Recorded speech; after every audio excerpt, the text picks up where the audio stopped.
The small town of St. Martinville had a slow pulse, as timeless as the Spanish moss hanging from the old oaks. In the heart of late summer, Louisiana's humidity clung heavily to every corner of the town, filling the air with a thick stillness. It was the kind of place where life moved at a leisurely pace, where secrets were murmured under breaths, and where faces hid as many mysteries as the swamps surrounding the town. But within the quaint streets of St. Martinville, one family's secret would explode into a tragedy, leaving scars that would haunt them forever. Aisha Dupree, a striking woman of 28, carried herself with an elegance that belied her inner restlessness. Originally from New Orleans, her life had been full of color and vibrancy until the fateful day her mother died in a car accident. That loss uprooted her, leaving her alone in a city that now felt like a shadow of itself. When her Aunt Loretta had offered her a place to stay, Aisha thought a change might bring her peace. Loretta was a woman of fierce loyalty and strong morals, having raised her own daughter, Tanisha, with discipline and love. Aisha had hoped the quiet life of St. Martinville would provide a reprieve from her grief, a sanctuary to rebuild her life. Yet as days melted into years, she felt increasingly isolated. Working as a teacher at the local school, she found some solace among the children, but even they couldn't fill the void. Aisha often watched from the sidelines as Tanisha, her cousin, poured herself into caring for Loretta, who was slowly withering under the weight of her illness. Despite the connection they should have shared, Aisha and Tanisha's bond remained distant, shaped more by obligation than affection. Desmond Johnson, Tanisha's husband, entered Aisha's life like a sudden breeze that rustled the surface of a still pond. He was everything that St. Martinville was not: confident, daring, and unpredictable. Though he had a reputation for trouble, whispers of his criminal past, and a silver tongue that charmed as much as it concealed, Desmond had won Tanisha's heart with ease. To Aisha, Desmond was a forbidden fascination, someone who saw beyond her outward composure to the loneliness she carried. Their interactions were always brief, mere moments of small talk in the kitchen or polite conversation about the weather, but there was an undercurrent of tension between them. She despised herself for the pull she felt toward him, a dangerous spark she couldn't ignore. Desmond was forbidden, a man who belonged to her cousin, yet every lingering glance and stolen moment sent her heart racing. Aisha knew the affair that loomed was wrong, a betrayal of family and morality. But as the days passed, her resistance grew weaker, her need to feel alive overpowering her guilt. Desmond knew his way around people. He could sense when someone was vulnerable, and Aisha's loneliness made her an easy target. His visits to the house became more frequent, his gestures more personal, a hand that lingered on her shoulder, a compliment whispered when no one was listening. It was a silent game, one he played masterfully, and one that Aisha was helpless to resist. Aisha's mind was a battlefield, each thought colliding with the next.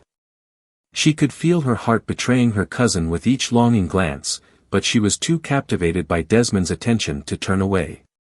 Here was a man who saw her, who made her feel worthy of desire, something she hadn't felt in years. She often lay awake at night, haunted by guilt and anticipation, wondering where this path would lead.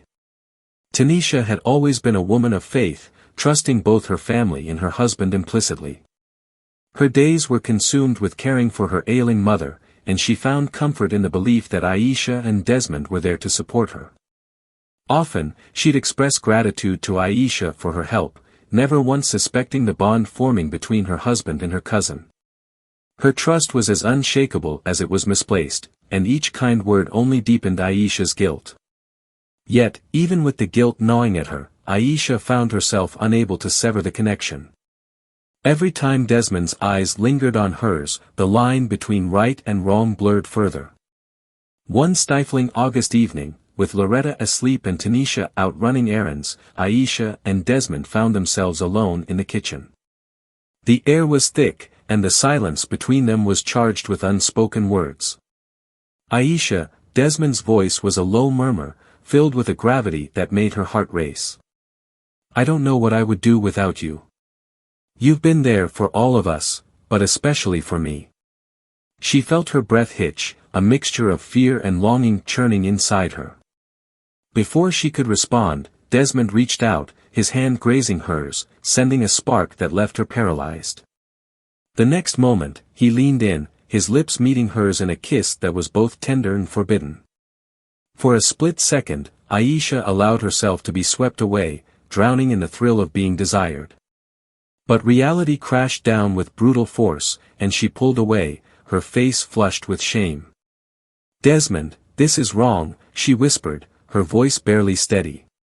But even as she spoke the words, she knew it was too late. She was already entangled in a web of desires and choices that she couldn't escape. Desmond's manipulation became bolder after that first kiss. He seemed to know that Aisha's will was waning, that her guilt couldn't stand against her desire. So when Tanisha announced a weekend trip to visit a friend, Desmond seized the opportunity. He suggested a quiet dinner and a drive, under the guise of needing company while his wife was away. Aisha agreed, convincing herself it was innocent, though deep down she knew otherwise. They dined at a small cafe, where the gentle candlelight masked the tension simmering beneath their polite conversation. After dinner, Desmond drove them through the winding streets, eventually pulling over by a secluded bayou. The moonlight reflected off the dark water, casting a ghostly glow. They sat in silence for a moment before he took her hand once more, his touch reigniting the flame that had smoldered between them. "Aisha, you mean more to me than you know," he whispered, his voice heavy with intention. And just like that, the walls of her resistance crumbled. They shared a kiss under the starlit sky, a kiss that spiraled into a forbidden embrace, sealing their betrayal. When Tanisha returned from her trip, her heart light with the joy of friendship, she found herself greeted by an unsettling silence. She noticed Desmond's phone buzzing on the counter, a message notification from Aisha lighting up the screen. Her heart sank, a pang of dread creeping into her mind. Without thinking, she picked up the phone, scrolling through the messages, her fingers trembling as she uncovered words of affection, declarations of desire, the unmistakable evidence of betrayal. The walls of her world crashed around her, each message a dagger in her chest. Desperate for answers, she stormed over to Aisha's house, fury and heartbreak propelling her forward. Aisha was in the middle of preparing dinner when Tanisha burst through the door, her face a mixture of rage and sorrow. She threw Desmond's phone onto the table, her voice trembling with emotion. "What is this, Aisha?" she demanded, her voice laced with the pain of betrayal. Aisha's face went pale as she stared at the messages, unable to find the words that could make this right. The guilt she had buried now surfaced, consuming her as she faced the cousin who had trusted her, who had seen her as a sister. Desmond entered just as the confrontation was reaching a fever pitch, his attempt to pacify Tanisha only adding fuel to the fire. Accusations flew, emotions boiled over, and in the heat of the moment, Tanisha's heartbreak turned to rage. Desperate and distraught, Tanisha stormed to Desmond's car, retrieving the handgun he kept in the glove compartment. Her hands shook as she pointed it at the two people she had once loved more than anyone else in the world. Aisha and Desmond pleaded with her to calm down, but Tanisha's vision was clouded by betrayal. In a single moment of uncontrollable grief, she pulled the trigger, the gunshot echoing through the swamp, leaving Aisha lifeless. Overwhelmed by the enormity of what had transpired, Desmond quickly moved to cover up the crime. The swamp, with its murky waters and endless shadows, became Aisha's final resting place. They weighed her down with stones, watching as the dark waters swallowed her body. But the guilt was inescapable, the memories of that night haunting them both as they returned to Mrs. Loretta's home, fabricating a story that unraveled with each passing day. When Aisha was reported missing, the police launched a full investigation. Under pressure, Tanisha and Desmond's story began to fall apart. Evidence mounted, their lies crumbled, and they were forced to confront the dark truth of their actions. In court, Mrs. Loretta sat through the trial, her heart shattered by the loss of her family. The verdict came swiftly, a somber reminder of the devastation that betrayal and jealousy could wreak. As Tanisha and Desmond faced their sentences, the once close family was left in ruins, a haunting memory of love twisted by deceit, and a tragic reminder of how fragile trust can be. The quiet days in St. Martinville blurred together for Aisha, her life measured in routines and the unspoken loneliness that accompanied her. She could feel her youth slipping away, each year marked by a quiet ache that seemed to deepen with the passing seasons. She loved her work with the children, her laughter ringing through the classroom, yet it never filled the hollowness within her. In rare moments of solitude, she would catch herself wondering if this was all life had to offer. But it was a thought she quickly buried, for fear it would grow roots and tether her forever to her longing. Then Desmond arrived, a figure who both intrigued and frightened her with the ease of his charm and his gaze that saw beyond the surface. Aisha felt something awaken in her, a feeling she couldn't define, but one that pulled her out of her silent existence. Desmond was her cousin's husband, a line she knew she could never cross. Yet each day, her resistance crumbled, like stones eroding under a relentless tide.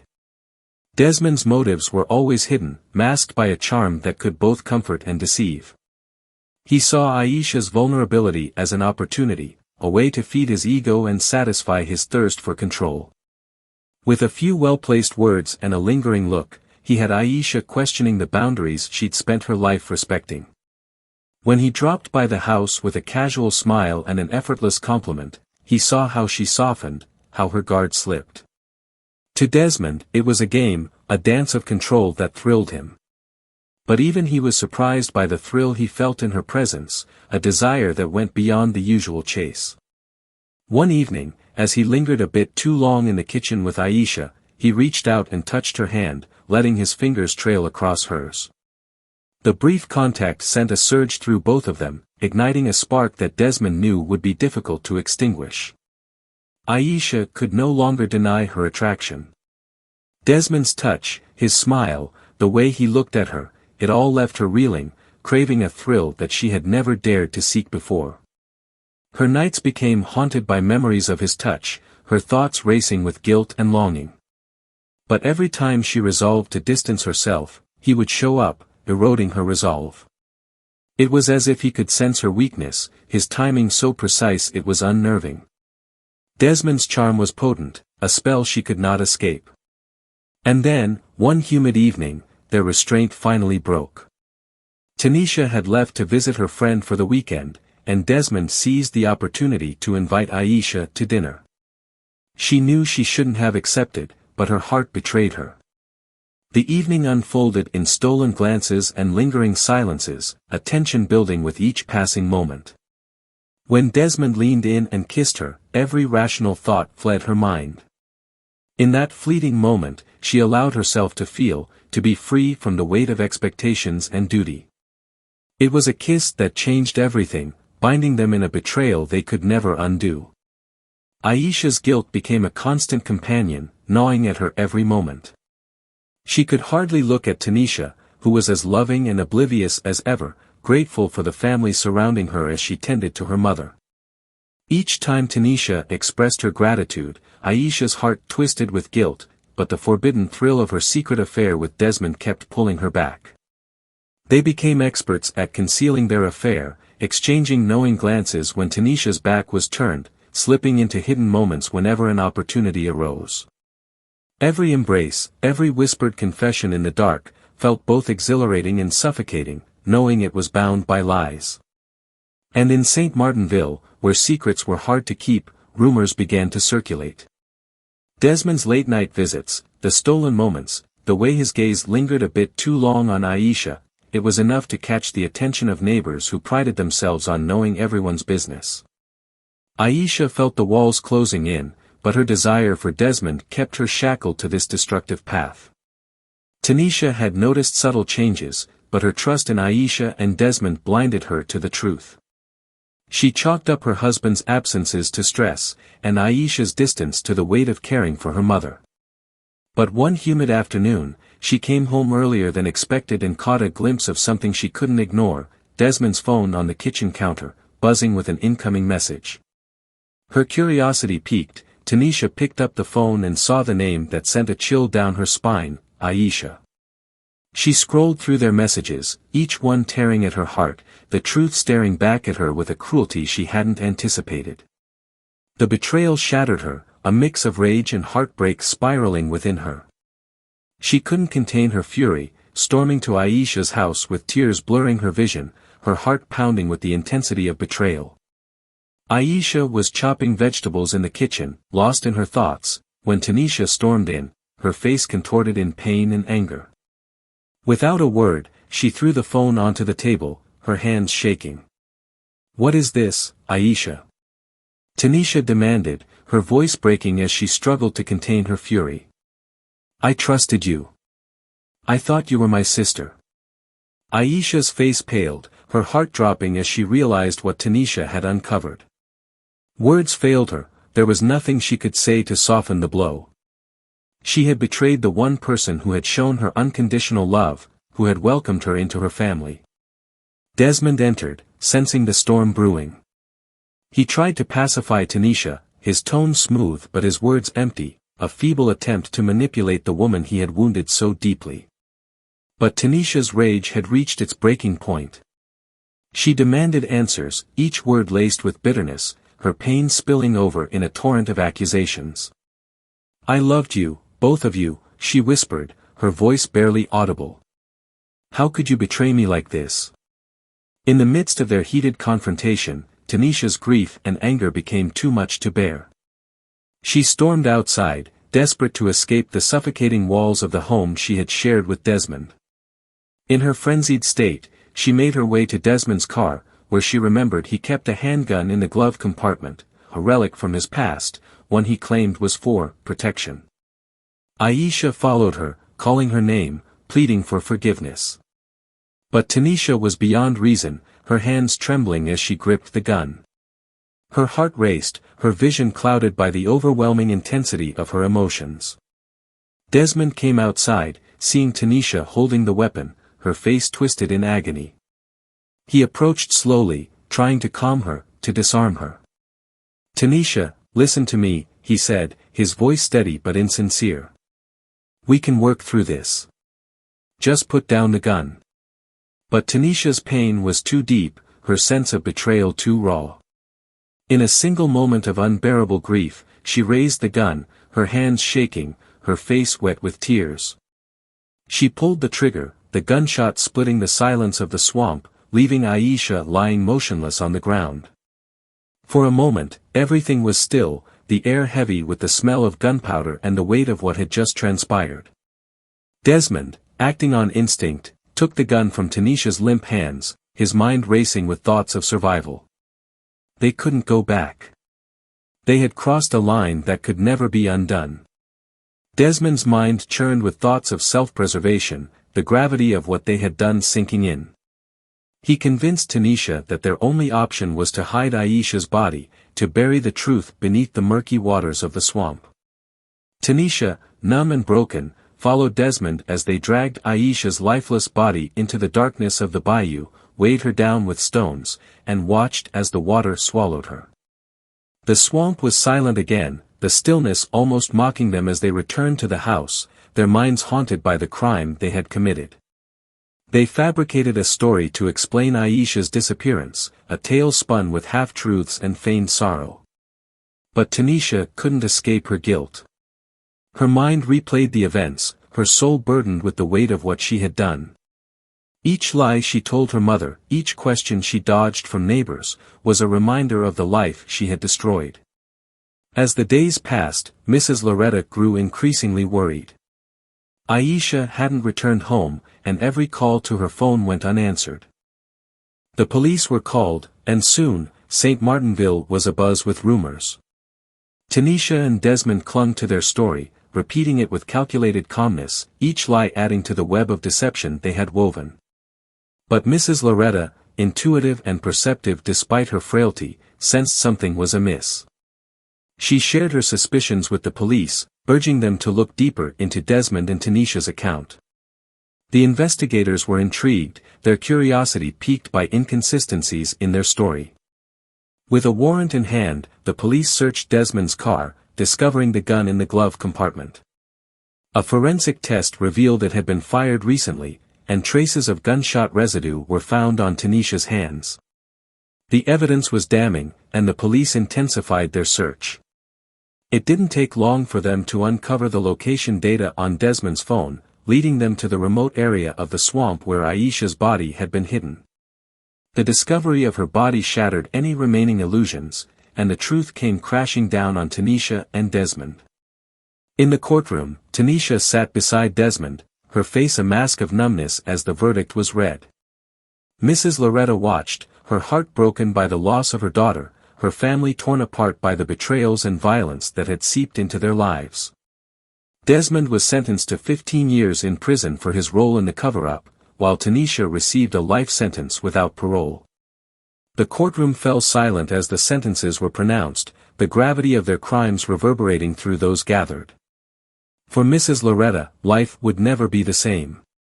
She returned to her empty home, each room a haunting reminder of the family she had lost, the daughter she would never hold again. St. Martinville moved on, its streets once again quiet, the scandal fading into memory.